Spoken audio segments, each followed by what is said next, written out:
Okay, to understand this exercise, first of all, we have to understand the concept.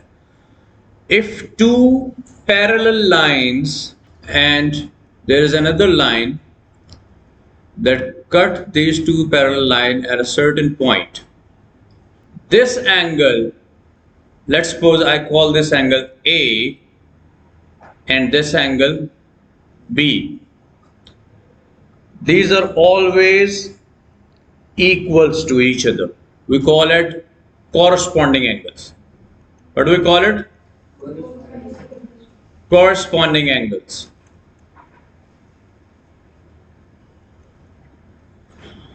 So this angle on this line, because these two lines are parallel to each other, so if a line intersect two parallel lines, so the angle will be, the corresponding angles will be equal.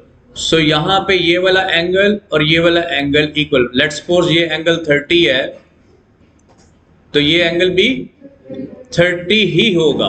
तो we call it corresponding angles are equal. Got it? Okay. अब मैंने आपको कल भी बताया था कि अगर दो लाइंस आपस में इंटरसेक्ट कर रही हैं तो ये वाला एंगल किसके बराबर होगा? अगर फॉर एग्जाम्पल इंटरसेक्ट कर रही है 90, परपेंडिकुलर की बात नहीं कर रहा मैं अभी फिलहाल, तो ये वाला एंगल जो है वो किसके बराबर होगा? इसके बराबर होगा. कल हमने बात की थी ना, ऑपोजिट एंगल्स आर इक्वल. ठीक है. अब ए का ऑपोजिट एंगल क्या बनेगा? ये बनेगा ना. तो अगर ये 30 है तो ये क्या होगा? Very good. और अगर ये 30 है तो ये क्या होगा?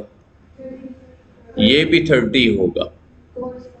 यानी यहां का जो एंगल होगा ये वाला, फॉर एग्जाम्पल लेट्स सपोज ये ए है, ए बार, तो वो इसके बराबर होगा. तो alternative angles are also equal. This one is this one also equal. These are two corresponding and these are alternative angles. ठीक है. यहां तक क्लियर होगी बात? Any problem? और अगर यहां पे आप गौर करें तो what is this? This is what? A straight line. तो स्ट्रेट लाइन पे क्या एंगल होता है? स्ट्रेट लाइन पे क्या एंगल होता है जनाब?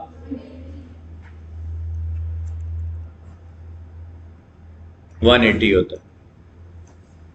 ऐसे ही है ना. तो अगर ये 30 है तो बी क्या होगा? ये 30 है ये वाला ए, तो ये क्या होगा? B dash 150. अगर बी डैश 150 है तो ए क्या होगा? अल्टरनेटिव एंगल्स है ना ये भी 150 ही होगा. ये भी 150 ही होगा. ठीक है. यहां पे ए 30 है तो ये भी 30 है, ये भी 30 है, ये भी 30 है, और ये क्या होगा? Who is gonna tell me this? 150. Very good. Corresponding to this angle. ठीक है. ये भी ठीक. क्लियर होगी सब बातें? एनीथिंग? अब इसने कहा है गिवन दैट ए बी, यानी A B and C D find the values of the unknown. These are the parallel lines. ये लाइन पैरेलल का साइन है, आपको बताया था मैंने. तो A B is parallel to C D, और इनको दो लाइन आर एस और पी क्यू कट कर रही. तो आपने अननोन एंगल बताना. अननोन एंगल यानी ये ए क्या होगा, ये सी क्या होगा, ये बी क्या होगा. अब फॉर एग्जाम्पल क्योंकि ये ए बी और सी डी लाइन जो है वो पैरेलल है, तो ये पी क्यू कट कर रही. अब पी क्यू का ये कॉरस्पॉन्डिंग एंगल जो है बी इज इक्वल टू क्या होगा? ये जो बी हमने फाइंड करना है ये इक्वल टू क्या होगा? इसके नहीं होगा. B is equal to 117. तो नीचे हम क्या लिखेंगे? Corresponding angle equal. ठीक है. तो हमें B मिल गया. अब अगर मैं इसको ऐसे देखूं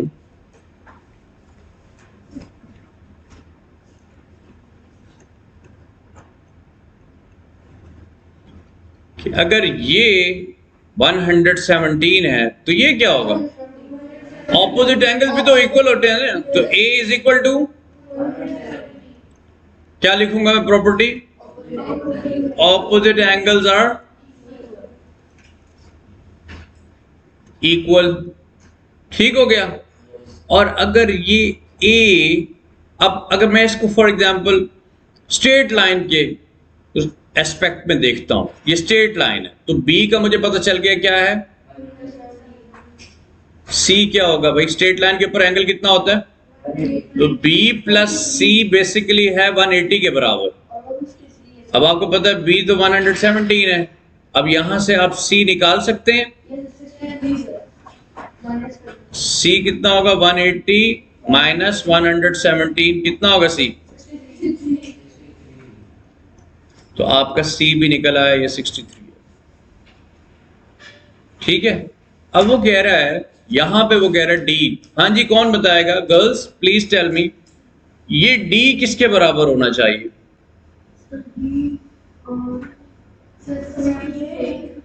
किसके, 78। कौन कह रहा है, किसने कहा 78, अफरा ने कहा, वेरी गुड। क्यों अफरा 78 के बराबर क्यों है, अरफा, सॉरी योर नेम इज अरफा ना, आई एम रियली सॉरी। हाँ जी क्यों है, प्रॉपर्टी कौन सी अप्लाई होगी, क्या हम कहेंगे, ऑपोजिट एंगल या corresponding angle, corresponding angles are equal, so D is also equal to, D degree is also equal to 78 degree because of corresponding. Okay, let's start B part. Now I'm gonna need your help here. So AB is parallel to CD. These are two lines. ठीक है, AB is parallel to CD. Let extend these line, इनको थोड़ा सा extend कर लेते हैं। ठीक है,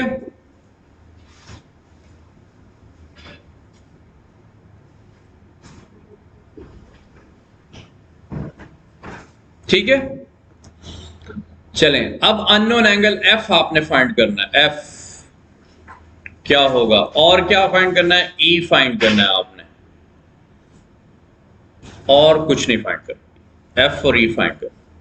ये अगर आप देखें तो इस लाइन की बात हो रही है, मैं इस लाइन को एक्सटेंड कर देता हूं, ये ऐसे, ये मैंने सी डी को एक्सटेंड किया, तो बात किसकी हो रही है, we are talking about this angle E, because these two line are parallel, तो ये ई का कॉरस्पॉन्डिंग कौन बनेगा, ई का कॉरस्पॉन्डिंग कौन बनेगा, आर यू श्योर,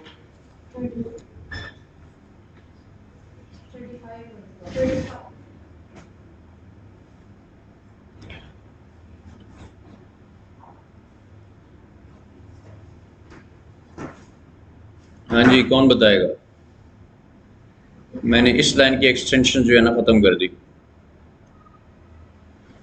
अब बताएं, इसी लाइन की बात करें आप,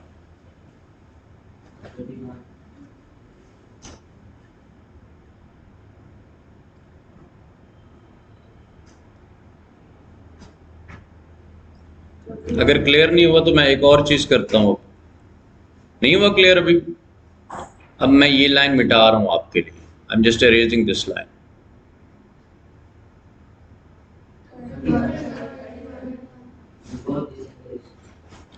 ठीक है, अब देखें, ये लाइन मिटा के और क्लियर हो गया ना आपको थोड़ा सा।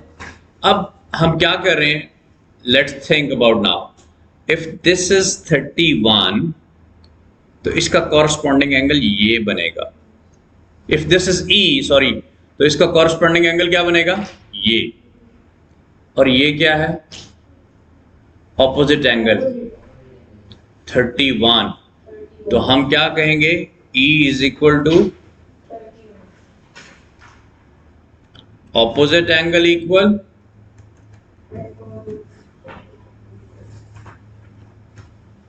And corresponding angle equal.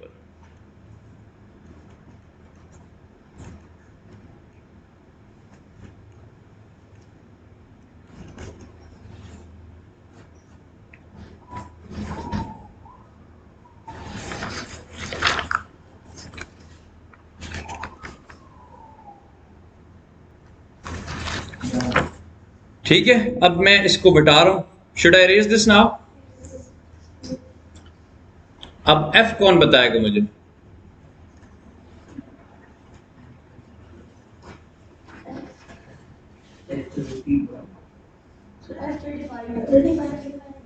F क्या है?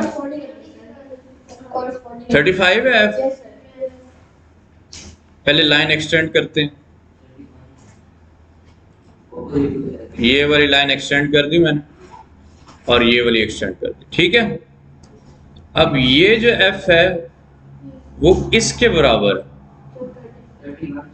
कॉरस्पॉन्डिंग, तो 31 कैसे हुआ? ये इसके बराबर होगा ना, क्योंकि ये लाइन तो मैं आप कह सकते हैं कि ऐसे ही लगाई है कि इसका तो ताल्लुक ही नहीं है, this is not associated with this line ना, तो हम इसको मिटा भी सकते हैं। लेट्स सपोज इसको हम मिटा, तो ये टोटल ये वाला जगह कितनी की है? 35 प्लस 31, तो f is equal to 66 because corresponding and opposite angles are, ये कॉरस्पॉन्डिंग होगा या अल्टरनेटिव एंगल होगा? Alternative angle. This is because f is 66 because alternative angles equal. Girls, do you got this? मैं इसको देखें, इसको जरा और क्लियर करता हूं, इस लाइन को मिटा के। ये देखें,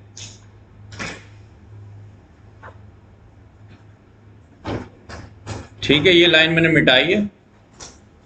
अब देखें, अब ये थोड़ा सा पिक्चर क्लियर हुई कि this line is intersecting these two lines है, यहां पे ये दो पैरेलल लाइंस को इंटरसेक्ट करी, तो ये टोटल एंगल पता होना चाहिए ना। तो इस टोटल एंगल का ये पोर्शन 35 है प्लस 31 है, 35 प्लस 31 क्या बनता है? 66। So f is alternative to this angle, so this is 66, so f is also 66. Alternative angles are equal.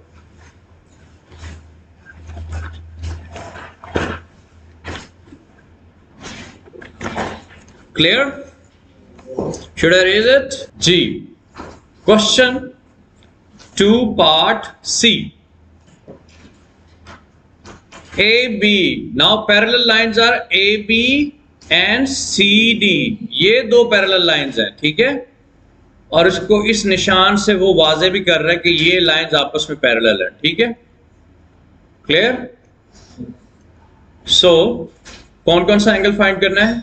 G और H, और कौन सा नहीं? F नहीं, बस ये दो, G और H, ठीक है। G और H फाइंड कर। अब देखें, ये और ये तो पैरेलल है, इस लाइन को हम एक्सटेंड करते हैं, यहाँ पे ऊपर ले जाते हैं, यहाँ से भी बढ़ा देते हैं और यहाँ से भी बढ़ा देते हैं, ठीक है। यहाँ का हमने उसने दिया हुआ क्या है? ये 83, तो यहाँ पे क्या होगा? 83। अगर ये 83 है तो ये क्या होगा? तो G इज इक्वल टू 83। कौन सा एंगल इस पे लगेगा? Corresponding angles are equal.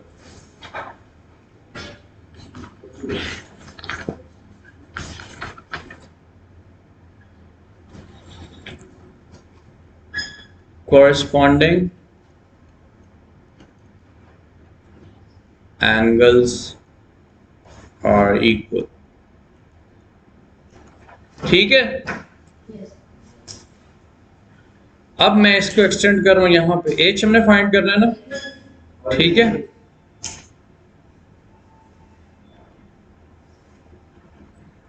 ये दोनों, अगर ये 69 है, H is corresponding है, H is also 69, so corresponding angles are equal. जी मैम, हेलो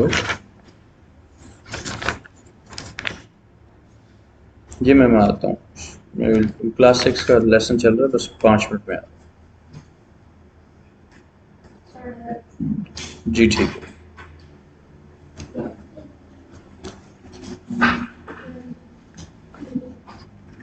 डन जी, कोई मसला हुआ है इसमें? वेरी इजी ना हाजरा जी, इजी है। रेजिंग इट ना, आपने सिर्फ जो है ना देखना है, पूरा जायजा लेना है कि यार कहां से मैं एंगल निकाल सकता हूं। इसमें आपने बिल्कुल घबराना नहीं है। ये फिगर्स जो है ना आपको पजल करने के लिए आप समझ सकते हैं कि दी गई है। ऑब्वियसली मैथ में होता तो प्रॉब्लम ही है, प्रॉब्लम को सॉल्व करना होता है ना, तो ये इसलिए दी गई। अब है डी पार्ट, ठीक है जी। डी पार्ट में हमारे पास जो पैरेलल लाइंस हैं वो ये खड़ी हैं, ए बी और सी डी, और उनके ऊपर ये लाइंस कट कर रही हैं। अब हमें क्या चाहिए, यहां से आई और जे की वैल्यू, आई एंगल फाइंड करना है हमने और जे एंगल फाइंड करना है। अब यहां पे अगर आप देखें, मैं इस लाइन को एक्सटेंड कर रहा हूं क्योंकि इसी लाइन के ऊपर कौन सा एंगल है, आई है ना, ठीक है, इसी लाइन के ऊपर है ना। मैं इस लाइन को एक्सटेंड कर रहा हूं और इस लाइन को फिलहाल मैं मिटा देता हूं। क्या करता हूं, मिटा देता हूं। इस लाइन मिट गई है, ठीक है, और यहां से इस लाइन को मैं दोबारा एक्सटेंड कर देता हूं, ठीक है। अगर ये 60 है भाई तो ये क्या होगा 60, और अगर ये 60 है तो ये क्या होगा ऑपोजिट। हम क्या लिखेंगे, opposite angles equal and corresponding angles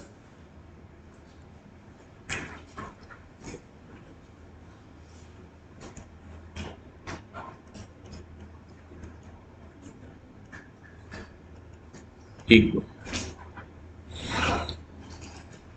clear हो गई यहां तक बात? अल्फा बेटा क्लियर है?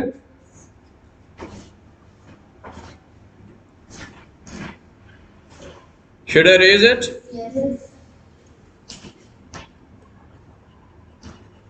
दोनों प्रॉपर्टीज लिखेंगे आप, opposite angles are equal and corresponding angles are, ठीक है जी। अब हमारे पास हमने फाइंड कर लिया है J, दैट इज 60। अब हमने क्या फाइंड करना है, I को, किसको फाइंड करना है, I को फाइंड करेंगे। अब I को फाइंड करना,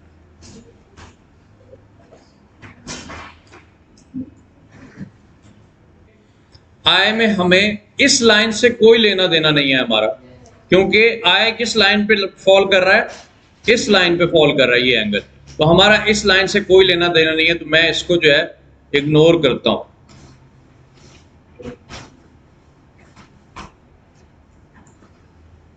मैं इसको इग्नोर कर देता हूं, ठीक है, क्योंकि ये मुझे थोड़ा सा पजल कर देगी।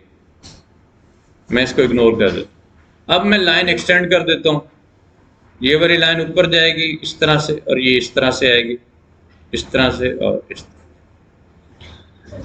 अब देखिए ये एंगल इसके बराबर होगा कॉरस्पॉन्डिंग, ठीक है।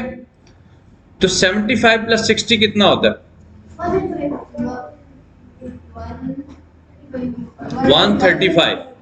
तो वी नो कि 75 प्लस 60 विल बी 135, और अगर स्ट्रेट लाइन पे ये वाला हिस्सा 135 है तो ये कितना होगा 180 माइनस 135 कितना होगा 45। तो ये हमारा क्या है 45, और अगर ये 45 है तो कॉरस्पॉन्डिंग एंगल ये क्या होगा, so I is equal to 45 corresponding angle.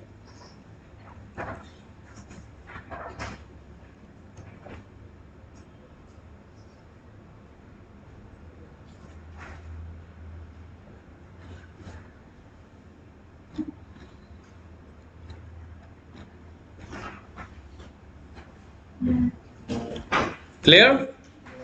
Should I raise it?